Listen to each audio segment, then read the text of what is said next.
Hello বন্ধুরা, আপনারা দেখতে পাচ্ছেন এখন আমি এসেছি বেলপাহাড়ির ঘাগরা জলপ্রপাতে। এটা অ্যাকচুয়ালি ঘাগরা মানে কলসি।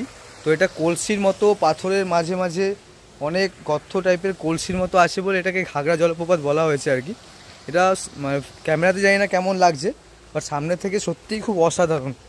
এখানে আপনি দেখতে পাচ্ছেন কলসির মতো এখানে জল মানে রয়েছে বলে এটাকে ঘাগরা জলপ্রপাত নাম দেওয়া হয়েছে আর কি।